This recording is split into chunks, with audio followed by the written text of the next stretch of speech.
Hey, it's Jeff here from discoverdoublebass.com, which is the home of online learning for double bass players with our lessons, our courses, our interviews. And today it gives me enormous pleasure to welcome a new artist to the website. It's somebody that you will know and love, I am absolutely sure. And you will have heard their music because they have played with countless legendary musicians, people like Ahmed Jamal, Pharoah Sanders, Diane Reeves, the Marsalis family, Terence Blanchard, Donald Harrison, Elvin Jones. I could go on and on. It gives me enormous pleasure to welcome Reginald Veal.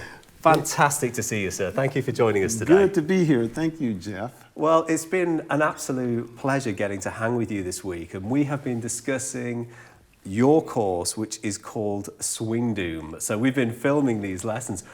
Swingdoom is your nickname. Maybe you could give us the story about how that came about. Where's it from? Yes, interestingly, during my stint with the Wynton Marsalis band, all of us, first we kind of have nicknames. Yes. So they kind of crowned me Swingdoom. And swing is for my feel, and doom is for my sound. So since then, I've been known as Swingdoom. A lot of people, Swingdoom, Swingdoom. So that's where that came from. Well, it's so cool because as soon as we started talking about, creating these lessons, the name Swingdoom for the course really stuck. And I think the way that you play, it just, it brings so much joy, so much energy, and I absolutely have loved hearing you play. Now, you mentioned, of course, the great Wynton Marsalis, and maybe you could take it back and explain to us about your connection with the Marsalis family, which I believe starts with the wonderful Mr. Marsalis. Yeah, Ellis. Great Mr. Marsalis, yes. So Mr. Marsalis was my teacher and mentor. Great man of nobility. And basically, in junior high school, he would go around. There's a school in New Orleans called NOCA, and it's an art school. You go there half of the day, and half of the day you go to your regular school. Anyway, he came to my junior high school to recruit me, but at the time I was playing trombone. So, and for some reason with the counselors at my junior high school, I didn't go. They were like, blah, blah, blah, because this was something sort of new. But Mr. Marsalis came back to my high school after, once I went to high school, he was like, aren't you that kid that I saw in junior high school that I recruited? You never came. I'm like, yes, I am him. Now, I had already auditioned, but I auditioned on bass, and I passed the audition, and I started going to NOCA.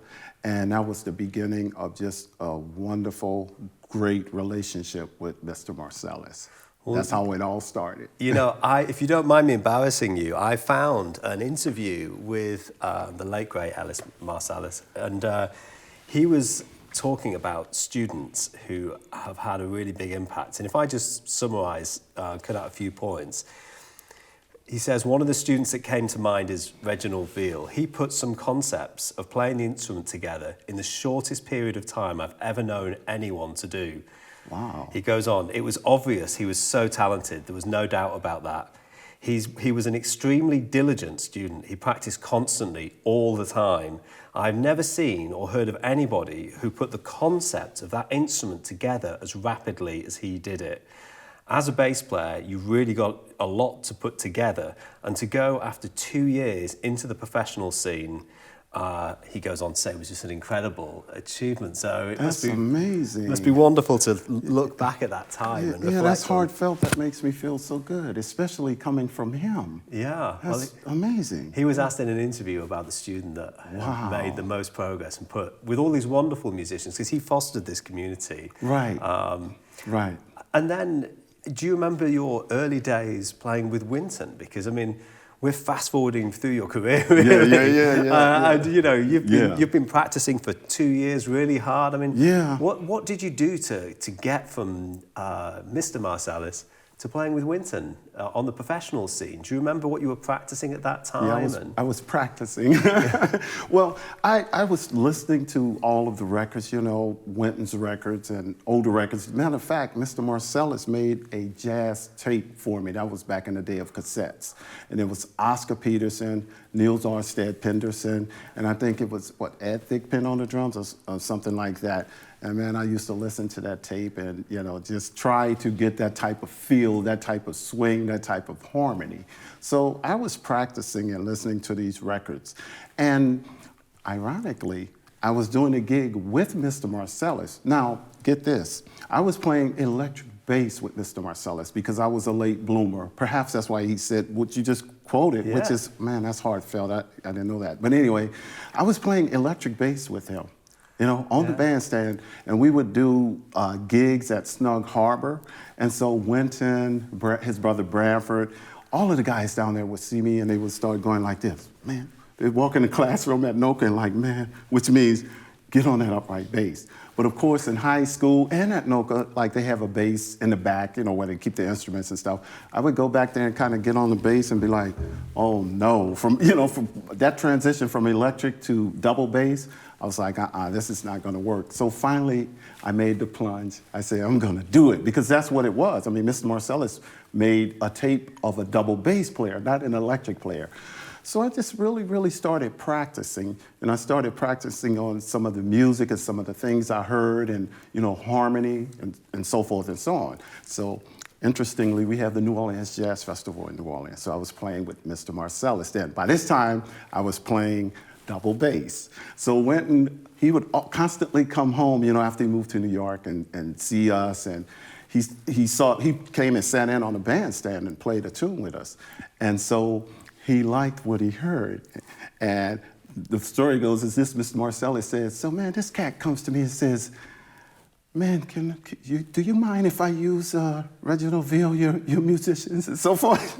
And Mr. Marsalis was like, of course, this is what this is about. You know, I was in school with him. I was going to school. It was like learning. That's you're cutting your teeth. You're really learning from a master. So from there, Mr. Marsalis said, okay. So the rest is history, you know. But when I first moved to New York, I started playing with Terrence Blanchard and Donald Harrison. So that was before Winton. So eventually, Winton called me, and that's how everything happened. Yeah. So the New Orleans scene was, you know, it is an incredible, incredible community. Yes. And you were really fostered by some of the really notable musical families because, of course, you know, the wonderful Baptiste. Yes, Mr. Alvin Baptiste. Yeah, and he took you under his wing. And were there any bass players? Was it Walter Payton that you also got some time to learn directly from? And yes, Mr. Marsalis actually hooked me up with Mr. Payton while I was at Noka. And I bought my first bass, a K plywood bass from Mr. Payton. So I went and started having lessons with him, and he's also one of the amazing musicians in New Orleans, really, another mentor. There's so many mentors in New Orleans because, you know, it's such a rich city of music and culture. So these men would give up their time for free, just for the love. You know, it wasn't about money or anything.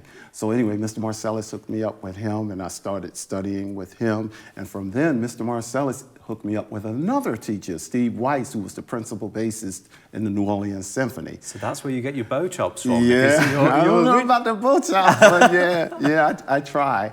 So I did that. I studied with them. But, you know, Mr. Marsalis was so knowledgeable. You know, one time he picked up the bass and started playing. He picked up purchasing the K bass from Mr. Payton, when I started studying with Steve Weiss, I bought a bass from him, a Juzek. Are these the two instruments that you still own? Because we were chatting. I still own them, yes. Is it still the same too? Yes. And then you own a beautiful Hawks bass as well. I do. I bought that later on. I had become established by then. Well, you know, you mentioned the name Swingdoom, and your tone is so renowned. And whilst I was researching and listening back to your massive, thank you, Jeff, catalogue of work, I've just been so knocked out. Playing with Winton in the early 90s was this whole Young Lions kind of thing going on. Exactly. Incredible innovation happening and a real resurgence in the more traditional types of jazz. Were you drawn to be playing gut strings at that time, or were you on steel strings? What's your bass setup? Because whenever I hear you on record, it's just a wonderful thing. When I purchased the bass, they were steel strings like this. And that's what I primarily played. But of course, listening to the records, you know, you hear the gut strings, so I bought a set of gut strings. And periodically, I would change them. Like, for example, on certain recordings, you can hear me playing gut strings. There's a recording called Unforgivable Blackness. Jack Johnson. Jack Johnson. Yes. Yeah, that we recorded with Wet, and I'm playing gut strings on that. And another one, I played with the late, great Elvin Jones. Wow. I recorded a record with him in Japan. It's called Pit and Love Supreme. And I use gut strings on that. So throughout the years, I've used gut strings. And also sometimes when I would get a bass, they would provide a bass for me. It would have gut strings, because it would be a bass someone owned. And so I would have to play gut strings to make that adjustment. How about on one of my favorite records that you perform on is Marcus Roberts', the Gershwin recording. The Truth is Spoken Here. Oh, that's the first one, actually. Oh, no, Gershwin for Lovers. Yeah, that's what I'm thinking of. And I'll provide links so people can check this out. But your bass tone is divine. And the great thing about the Gershwin one is that we can all relate so quickly to the material that you play, because it's like a masterclass in trio playing. Thank you. And I do love that sound. And with the gut strings, did you have any problems? Your intonation just sounds so perfect on that recording. Really? Yeah. And you know, it's a real testament that you were able to just speak so clearly. I was really interested to see that. Yeah. And you mentioned the wonderful influence, Jimmy Garrison. I was suddenly thinking of Matthew Garrison, but I really mean Jimmy Garrison. Okay. And when you played with Elvin Jones, I think I can hear that fire in your playing, you know. And you've obviously paid tribute a lot to John Coltrane on various recordings. Yes. Maybe you could speak about Jimmy Garrison, and has he reached you with his music and influenced you? Yeah, you know how certain artists, they really touch you and stuff. And of course, all of the great bassists throughout the year, from Ray to, like us, in the course we speak about New Orleans bassists and so forth and so on, but all of them are just so valuable in your life and your experience in music and playing the bass. But because of Train and that actual band, Jimmy Garrison just touched me in a certain way, because I think he was very innovative. I think for him to fit with a band like that, playing with Elvin Jones, and for him to fit with John Coltrane was just incredible. He started doing things that you didn't hear. For example, setting up a song. You know, what's the name of the record? Love Supreme. And several other records. He's just soloing, and live things he's soloing. And it was just incredible in his style of play. And also, I know you know this, but on the records, a lot of times, Mr. McCoy Tyner would lay out and allow Elvin and Jimmy to just play, you know, and play with John Coltrane. So Jimmy just had that intensity and that sound. And so, yeah, Jimmy Garrison really appealed to me as a bassist, just his whole style and everything that he was dealing with, you know, the double stop. Those type of things. Yeah. And then don't talk about if Train say, start off, let's say, impressions, Jimmy. You know, he used to kind of hold his mouth like that. See, you know, I've been watching him on videos and there, he kind of used to be like.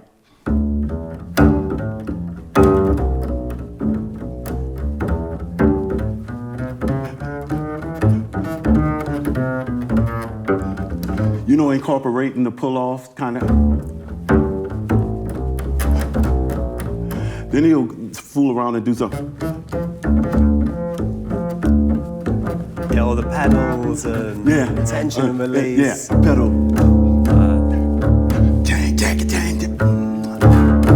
Just that power. So, yeah, that was something I was like, wow. One of the times Wynton came back to New Orleans, you know, after he had moved to New York. One night he came, he had rented a Lincoln Continental, and he told me and another friend of mine, Noel, he's a drummer, Noel Kendricks, said, come on, we hung out all night. It's late, everything is closed. We get in his car, he said, check this out. And it was a Love Supreme. I was like, what is this, man? And we listened to that all night. And then we went on the corner until the sun came up, and then we went and had breakfast. Oh, that sounds like a good night. Yeah, absolutely. That was my first time really hearing I think Jimmy and stuff like that. Because like I said, I pretty much was a late bloomer on double bass. I was playing electric bass. Well, as we've seen with your journey to go from listening to Jimmy Garrison and McCoy Tyner to, you know, and Elvin Jones, to those musicians, you know, McCoy Tyner and Elvin Jones, welcoming you into their band, it's an incredible thing that you've achieved, and it's been an absolute joy to hear you, you know, present your lessons at Discover Double Bass this week. Thank you. You know, I just had one last thing I wanted to run past you, because unfortunately we're a little pressed for time, but I just thought you might enjoy this, Reginald. Okay. Whilst I was researching your work, I think this really sums it up for people who are kind of considering, how do you sum up Reginald Veal? Well, I think we should let Christian McBride do it. I don't know if you're aware of this, but can I quote Christian, and he's speaking on you? Yeah, sure. I know. Christian is my friend. Well, here we go. He says, I'll tell you a little secret about Reginald Veal. I've always been happy that he never decided to be part of the New York music scene, to kind of hit the Bradleys scene, the Vanguard scene, and work around the New York cats, because if that were the case, a lot of us wouldn't be working. He says, I've loved Reginald Veal for a long time, and I've heard him in many different situations with a lot of different people, and that's in Downbeat magazine. Oh, man. That's, again, heartfelt. I mean, such a wonderful player and my friend, so I appreciate that. Yeah. Wherever you are, Christian, thank you, bro. We love you, Christian. We love you.